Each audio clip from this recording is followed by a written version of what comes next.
Hello everyone and welcome to another Challenger analysis. This is a very interesting game, I think, because I found a summoner on the EU West server. He's currently sitting in Grandmaster 1, so definitely up there with the Challenger players. I don't know if he was Challenger before the rank reset, but I saw his profile and he is obviously very good. And he is also very happy to experiment with different items, different builds, and he right now he's experimenting with Press the Attack and with Kleptomancy, but a few days back he played some games with Dark Harvest Misfortune, and he also had a very interesting item builds to go with that.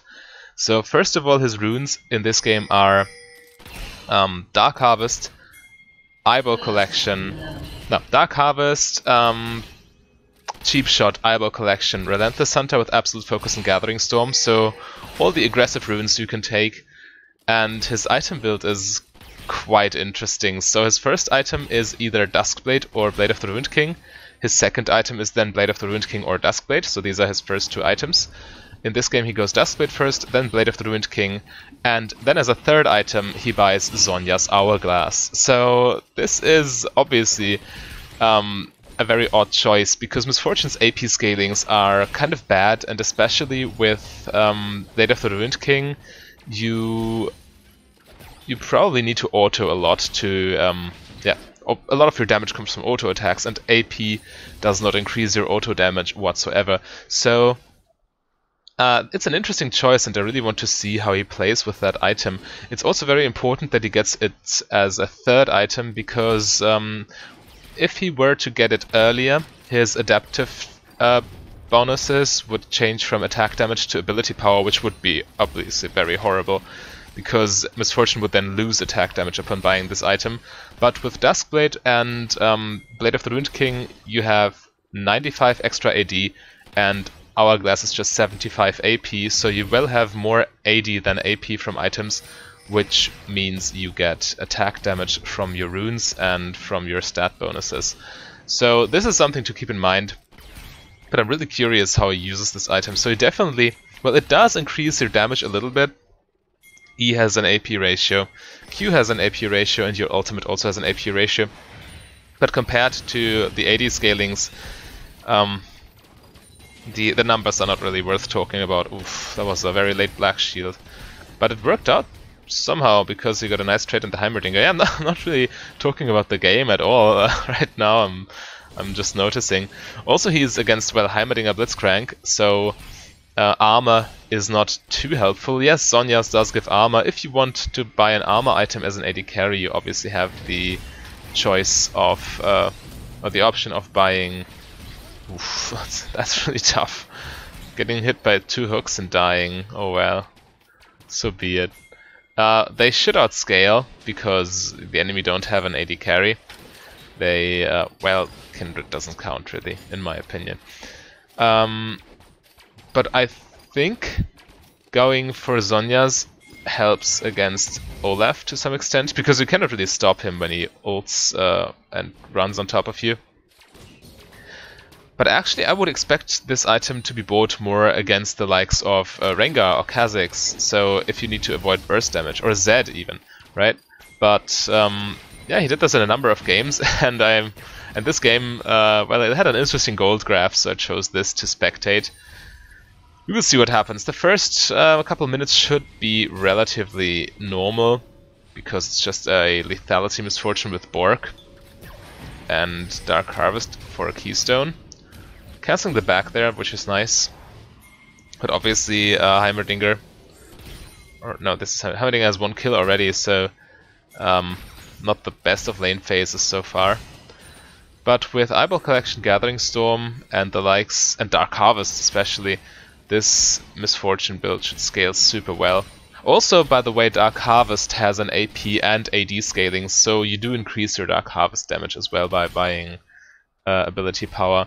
But I still think it's a bad item stat-wise for Misfortune, so you really have to have a need for the active to make it worth. Because, well, Guardian Angel is just the the more straightforward inclusion if you look for an armor item on an AD carry. Oh well, so Misfortune on her first back, she bought a Serrated Dirk, so this game first item Duskblade, which does make sense because of eyeball collection. Right now, I think it's changed on the PBE that you no longer stack eyeball collection with killing wards, but with zombie ward, right? However, in this patch, Duskblade will help you stack eyeball collection, which makes it even better as a first item. But in this lane, pretty much the name of the game is don't get hooked, and well, you kind of have to just take it. You cannot really push against a Heimerdinger. You cannot really all in against them properly. With Black Shield, it's maybe a little bit more doable, because what will happen when you reach level 6 and want to ulti, Heimerdinger can simply aim his grenade at the spot where you stand, like this, but with ulti you're immobile, and oof, that's nasty. That's nasty. Yeah, chaining CC together with a Blitzcrank, obviously very deadly, but you cannot really do anything in this lane, so maybe Misfortune should buy early magic resist. I've seen in the match history that she will go for Merc Treads this game, which is fair enough. I mean, you need some magic resist. You have an AP assassin in Fizz, and you also have Heimerdinger in the lane. So, a null magic mantle with the next back, maybe. Sounds reasonable. Also, to have an easier lane phase, I would have personally taken Taste of Blood instead of Cheap Shot, but oh well. This person decided to do otherwise. Right now, the important part is to get every minion under tower, or every possible minion. This one, for example, you cannot get because the tower one-shots it and you cannot kill it. Or kills it from half health, rather. Yeah, but as soon as you have your... or even if you have only one longsword on top of your Doran's Blade, you can already last it quite effectively under tower with Misfortune, because most AD carries have the problem of the tower shots being just enough damage to, or not enough damage to put them in range for your auto attack, but obviously enough damage to put it in range of the next tower shot. So with the melee minions, you can last hit them from level 1 under tower, because 2 tower shots plus 1 of your auto attacks kills them. However, the ranged minions, if you have them under tower, the tower hits them once and then you hit them, they won't die. So it's very tricky to last it without items. But with Serrated Dirk, everything should be easy. And yeah, you see he's not even attempting to walk forward because it doesn't make sense. All that really happens is he gets he might get grabbed or Blitzcrank or harassed by Heimerdinger. So to preserve your health total, it's probably wiser to stand under tower. And also Heimerdinger, well, right now he's not out farming him as hard as you might assume, because Heimerdinger actually misses a lot of his minions while he... we need to have a look at that. While he farms with his turrets, because the turrets are always attacking with the same attack speed and don't wait for last hits. They sometimes mess up your last hits. So alright, we have the Rengar gank here with the Blast Cone, but we also have a counter gank, I think. Yep, that is the Kindred. So in this situation, the Misfortune is still in a good spot, as long as Heimerdinger is not ready to stun her. And even then, if Morgana reacts with a Black Shield, everything's fine. So obviously looking for the ulti, yeah, but this is what I mean, right? Misfortune ults is immobilized because she needs to channel, and Heimerdinger gets a free stun on her. So yeah. Interesting flash. And Fizz is also bot side. That's nasty. Yeah, blue team obviously has lane priority in the bot lane, and they are abusing this hard. Fizz looking for the dive here. Morgana looks pretty dead to me. Ooh, Black Shield though, she's so low. Fizz can dive her. Oh, that's huge. He needed to... oof. He almost still got away with that. Yeah, he needed to dodge the Morgana binding 100%. Once you get hit by Morgana binding under tower, it's pretty hard to survive. Alright, that was tough, but it worked out better for blue team or black team, for red team. Black team would be fancy. It worked out better for red team than I expected. And the Misfortune trading with the Heimerdinger is fine-ish, I guess, even though Misfortune loses more there. because the wave is already under her tower. Yeah, now she can... By the way, or this player Q maxes. Just saying. 3 points in Q, 2 points in W, interestingly enough. But I think he goes for Q max by level 9.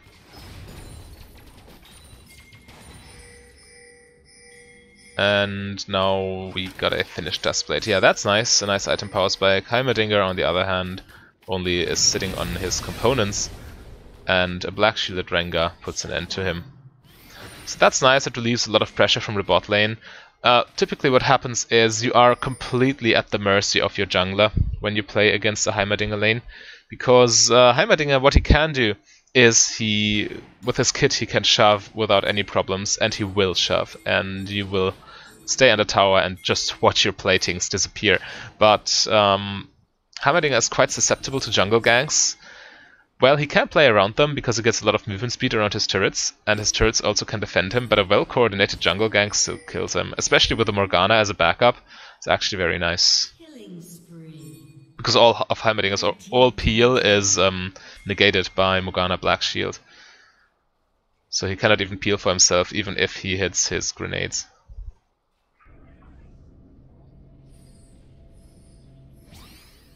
Alright, no early magic resist. I would have thought an early null magic mantle would be nice, but apparently MF VAYNE Mania decides that attack damage is more important, which is fair enough. I mean, attack damage is the single best stat on Misfortune, period. So definitely still a viable choice. Right, there we have the engage with the Morgana ulti, the Black Shield, and now MF needs to... Oof. Yeah, needs to wait for the... doesn't she have ulti?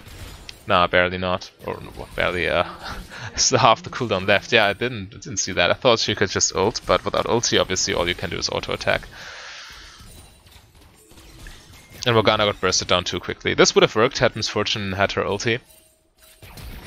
Oof, the flash engage. Huh. That's also one of my weaknesses. I always die to flash engages. But yeah, happens, even in Grandmaster. And now Rengar can... Yeah, he gets counter-jungled, okay. Yeah, this is also one of the things with bot lane priority. Your jungler can get counter-jungled. So the jungler should help you, because if he doesn't, the enemy gets a free invade.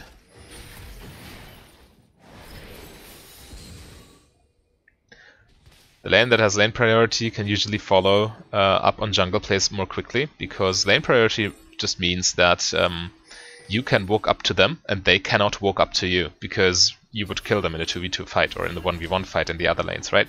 So if you cannot walk up, which is the case for red team, they cannot walk up if Heimerdinger sets up his turrets, because they would just die. And that means that blue team can react to jungle invades way more quickly than red team can, because red team needs to walk the longer distances. They need to avoid the blue team because they can just get engaged on. I was talking about lane priority so long that I completely missed this dragon fight. That's not what we're here for. We need to... Well, it is. We want to talk about macro stuff, obviously, but we also want to see what's happening. And oh, that was a very bad Blitzcrank hook. Yeah, obviously the smite gets the dragon. But they're all low. Nice. Red Fizz dead, Kindred dead, and now Blitzcrank dies as well. That heal is iffy though. But yeah, okay. Harvesting some souls. Seems to work. Again, Misfortune without ulti. Had that hit, that might have been good, but obviously Misfortune is also low health, no mana, everything on cooldown. Need to stay safe. The minions executing the Heimerdinger. The greed. The greed was real, oh my god. Right, Misfortune is quite fed now. Serrated Dirk, okay. I thought she was to buy, she was about to buy another, or not another, but her...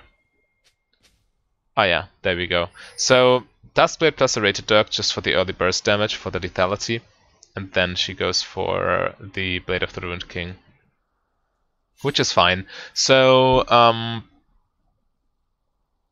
but yes, her third completed item is Zhonya's Hourglass, which I'm pretty excited to see, because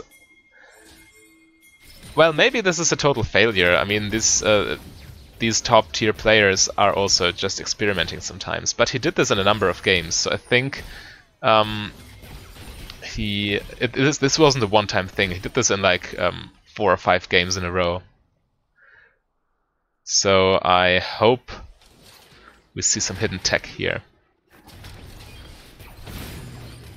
Obviously the turrets can also help you to get the Q bounces, right? So they don't have enough health to withstand even a single Q. Which means if Heimerdinger is behind them, he gets a Q crit in the face. Ooh, nice flash. Fizz though.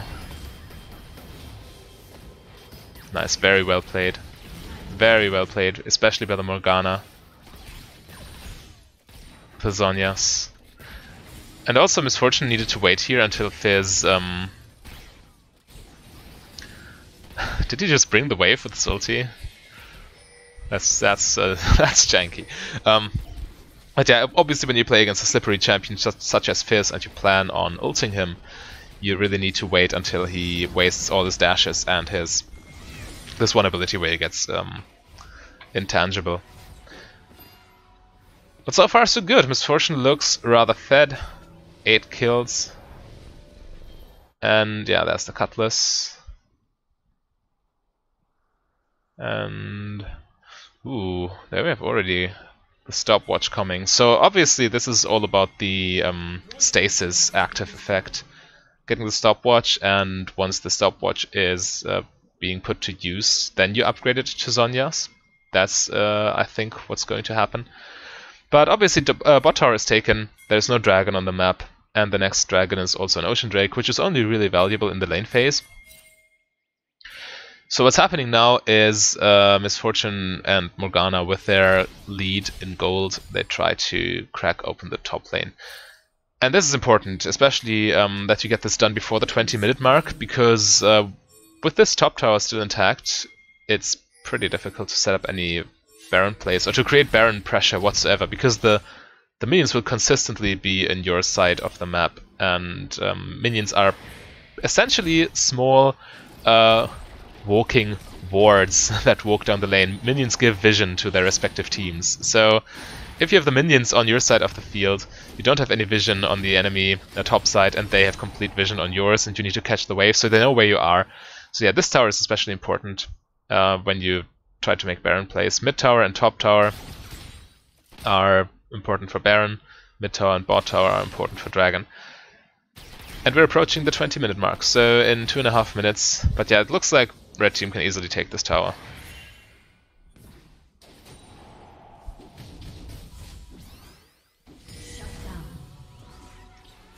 Alright, not taking the risk. They see the Kindred top side, so it makes sense to not overextend. Maybe they also have a good buy. Almost close. Kindred deciding to jump over. Ah, there we have the Merc Treads. Yeah. Lane phase is over, but still opting for the magic resist boots.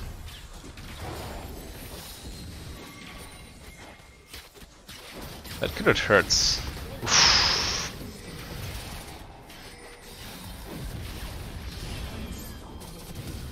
Nice.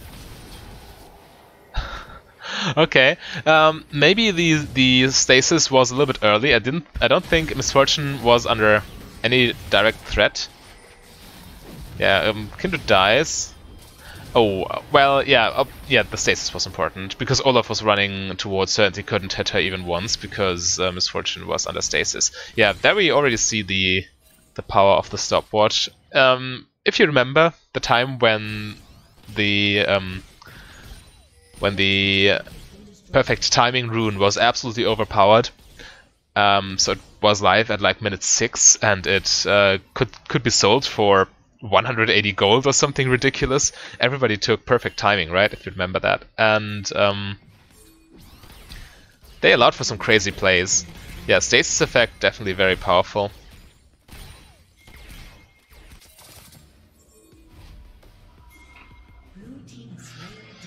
It's a one-time use, however, so if you want to reuse it, you really only can do that by upgrading to Zhonya's Hourglass. Even Guardian Angel is, I think, a worse effect. If Guardian Angel was also a stasis effect, I think it would be better. Because you can control when you get it. And with a revive, sometimes you just get killed, revive, and then get killed again. Because you cannot really save it. You cannot choose not to revive if it doesn't make sense. But you can choose to not press Zhonya's Hourglass if you know you're just going to get killed anyway. Also, the cooldown of Zhonya's is way shorter than that of Guardian Angel. But yeah, some blue team members getting caught out, so this is looking very promising for red team. They need to answer this Rift Herald though. If they just keep it unanswered all the time, there's nobody top lane so of neither team. So if that stays that way, they easily lose this tower. But yeah, the pings are already coming out. Ulting there looks a little bit over the top, if you ask me. But oh well, better safe than sorry, I guess. This should be a finished Blade of the Wind King, shouldn't it? Yep. There we have Blade, and next item will be the Zhonya's Hourglass. We'll see what happens. We'll see.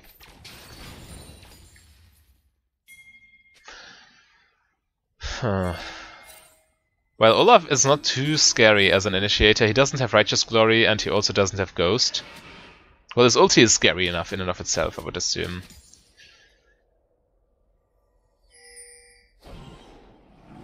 But yeah, Misfortune's now extremely fed. 10 kills. Should be able to carry now.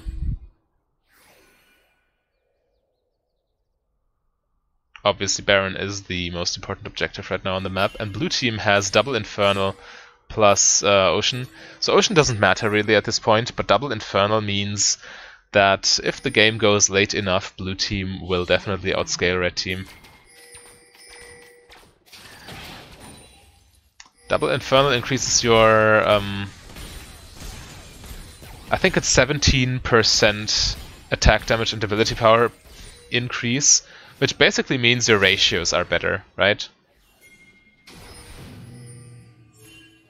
That makes sense. So you definitely scale better. A fact that you really cannot ignore.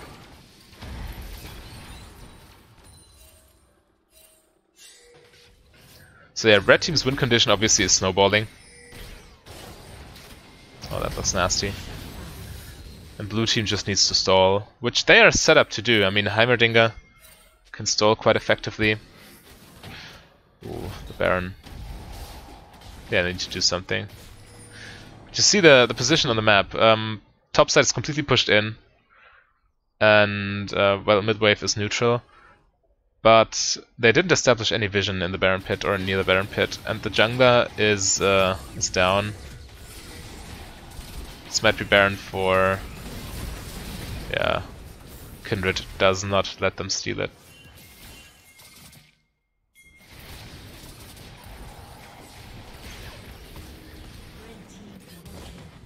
Okay, so trading 4 for 4.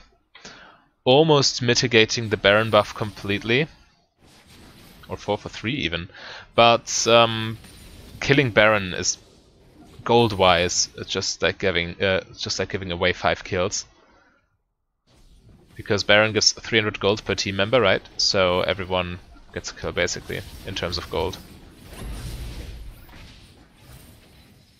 That could have been good. Okay, it was good.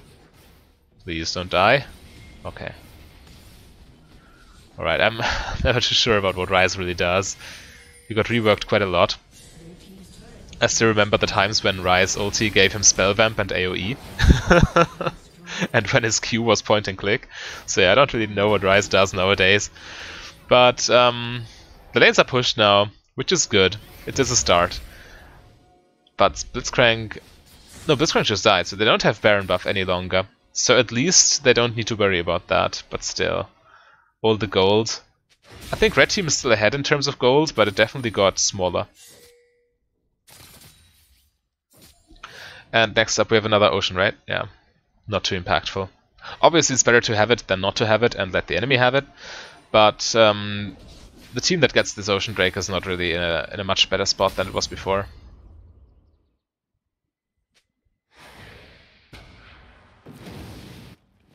So yeah, obviously this is the only objective that is easy to take right now. The farther out the turret, the easier it is to take. So this turret is easier to take than this one. And this one is even harder to take, obviously. So taking turrets is pretty hard right now for Red Team. This might be the easiest target, and especially since Baron is not on the map, they can afford to go there. And yeah, they just took the dragon because it's free, essentially. And now they should look to pressure this turret, because it's just free gold and free vision they get on the map if they take this down. Or rather, vision denial, because if this tower is down, Red Team no longer has... or Blue Team, rather. Oof. Wait. This tower goes down, Blue Team no longer has it as a source of vision, if that makes sense. Rengar hopefully has Duskblade. Yes, he does. So he does see through this icon right there, Night Stalker. He knows, even though it's on cooldown, he knows because he has Night Stalker that he's not on vision, that this is not warded. She sweeps regardless. Oh. Yeah, there's still it's if you try to ambush but you get outnumbered 2 to 4, then this might be a little bit iffy.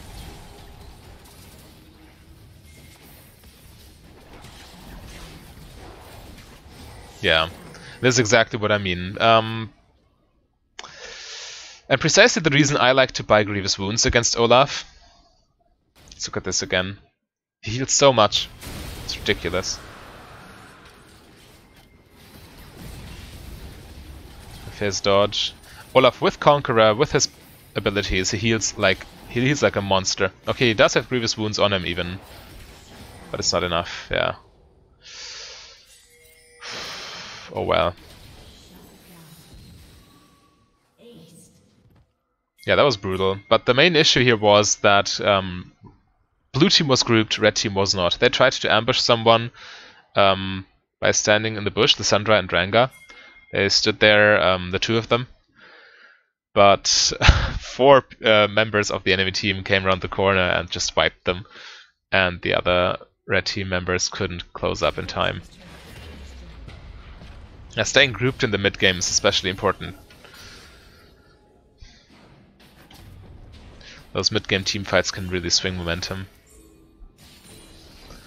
But I'm curious to see what he does with the Zhonya's Hourglass. So far, not too much, but obviously there was no situation in the fight before where where he could have used it to a good effect.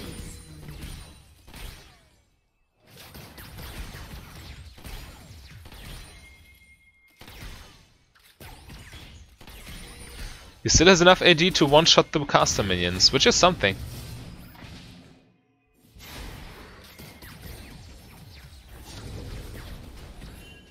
But I'm still not sold on it. I want to see it in action.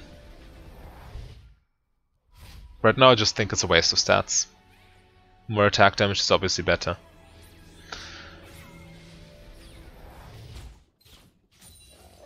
I really want to see those relevant active uses.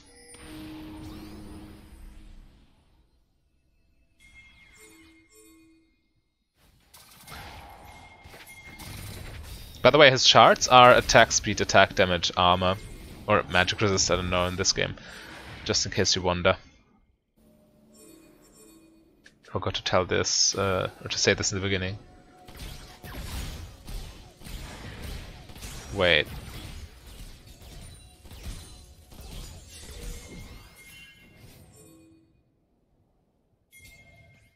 Elixir sorcery.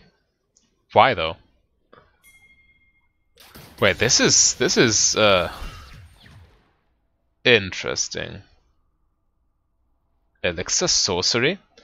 Increased ability power, mana regen, increased true damage against champions and turrets periodically.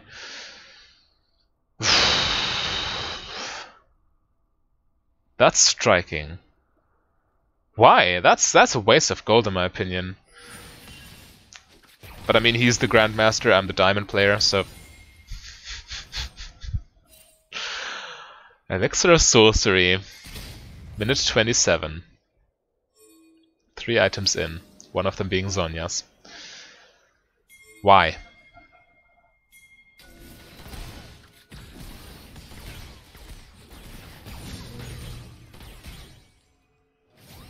Please don't do this at home.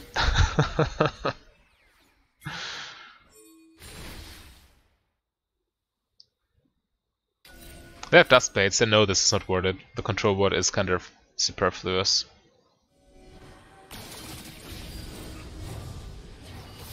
Very aggressive Rise ulti.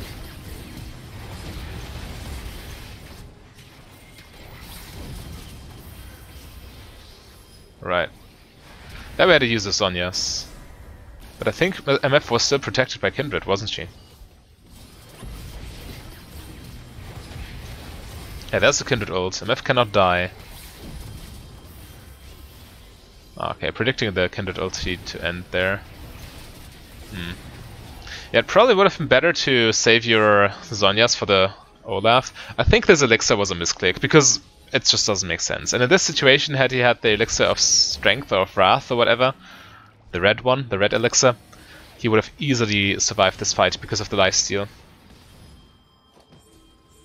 Yeah. And he also would have dealt more damage because of attack damage.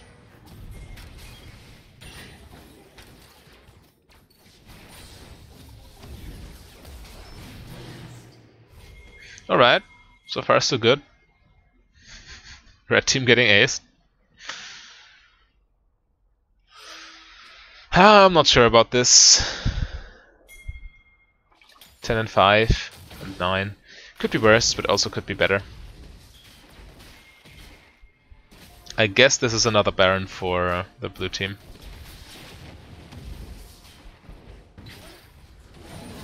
Yeah. Indeed. Oh well. I think red team now has finally lost their lead. Blue team got a lot of gold from the 2 Barons, and the 2 Infernals really start doing their job. Oh goodness, this looked so promising in the beginning, but yeah, the gold graph on this game was kind of crazy.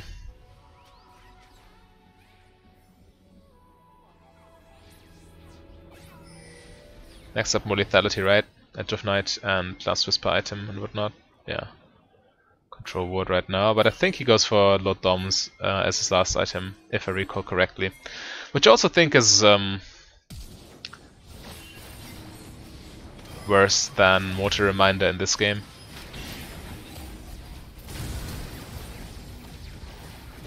Because of the Olaf. But it's debatable. It's really only the Olaf, and you can use an Ignite on him. Yeah. Yeah, maybe I'm a little bit biased as far as healing reduction is concerned, because I think it's just OP. But in this game, if it's just the Olaf and you have like 2 Ignites on your team or whatever, yeah, 1 Ignite and... Okay, only 1 Ignite on the team. Yeah, but if you save it for the Olaf, it's still fine, I think. Depends on how long the fight is.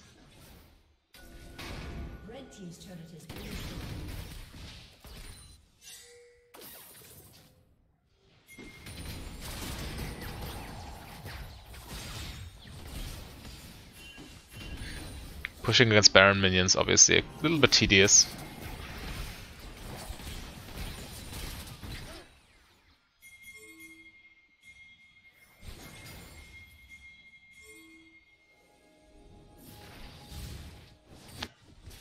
Yeah, Rengar needs to de-push this. This is an overstay, definitely. And red team dies for that, yeah. Very basic mistake. Staying too long so the enemy can respawn and kill you. Doesn't make sense. Maybe red team is also a little bit tilted right now, I could imagine. She has Zhonya's, so should be fine. Okay, Fizz is dead. Yeah. The tower though.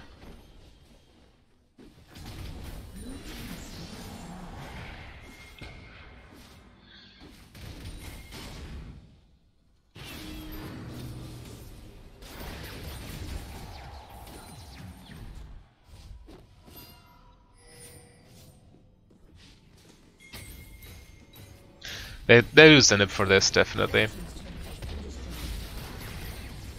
The Fizz is dead, but they can just siege with supers in multiple lanes. So I guess they at least lose one inhib. Trying to get the hard engage, which is a good idea. Definitely the correct idea.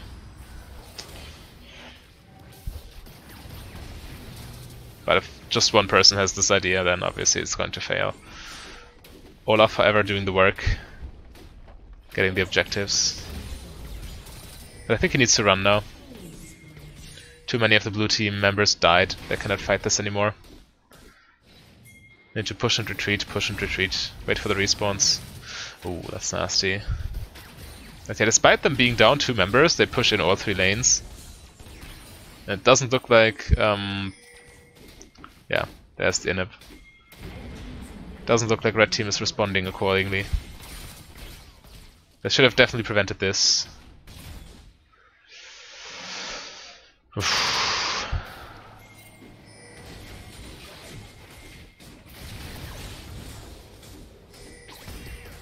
Yeah, that doesn't work.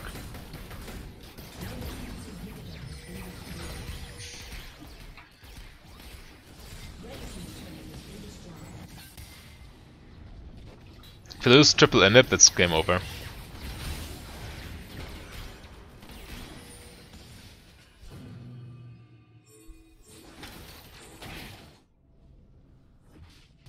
That's a tough spot. You cannot really leave your base at this point, and you need to defend this inhibitor at all costs.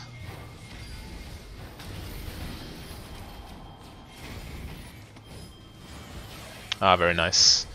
Using Zhonya's for the Fizz ulti. That's actually quite good. But just for that, buying a Zhonya's, I'm not sure.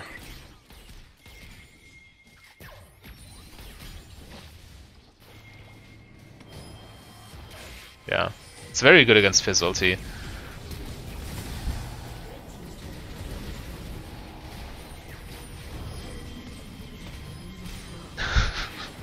Zhonya's everywhere, but that should be game. They cannot answer the push.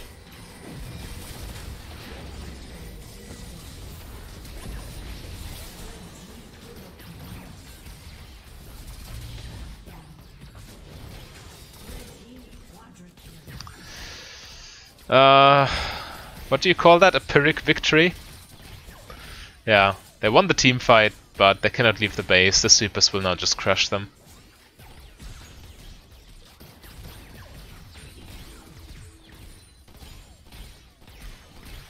And even if the supers don't win outright, red team needs too many resources to fend them off, so they cannot defend against the Baron. Yeah, Baron spawns, as we can see. There he is, but... right now blue team is not alive, but they are in a few seconds. Olaf is alive, Kindred respawns, Fizz respawns, Blitzcrank and Heimer also in less than 10 seconds. So it's hopeless right now, in my opinion. This game's over. Double Infernal for blue team. They will get their 3rd Baron right now. Red team cannot leave the base, it's not possible. They don't have a single tower left. And double supers in every lane. Because in case you didn't know, if all 3 inhibs are down, you have not 1 but 2 super minions per wave in every wave, right? 2, 2, 2. This is just way too much pushing. Impossible to defend the base. Or, well, it's possible to defend the base, but you cannot defend the base and at the same time contest Barons. It doesn't work like this. And now blue team doesn't even need to fight any longer.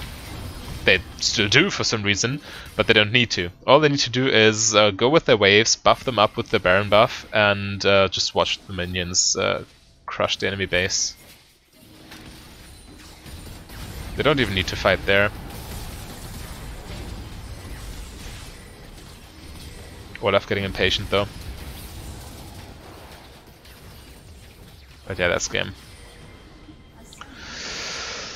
I'm not sure. It's nice, it's cute.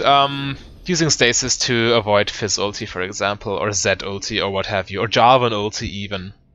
Whatever. But this game obviously got lost due to yeah, losing the Barons. This one pincer move we had here in this part of the map.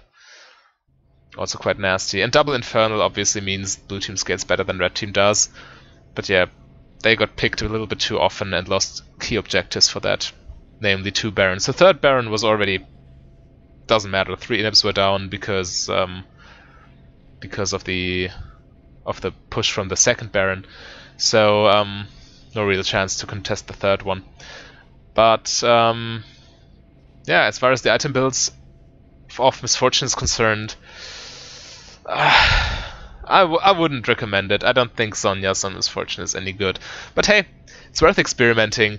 I hope you learned something. I definitely always am curious about off-meta builds, right? Alright, so this was another Challenger analysis for patch 9.6. If you want me to analyze one of your games, all you need to do is leave a comment with your server and your summoner name. And also, if you're a channel member, you have increased priority. I will pick you over non-channel members when doing my next viewer game analysis. So feel free to check that out, and I hope to see you tomorrow. Bye!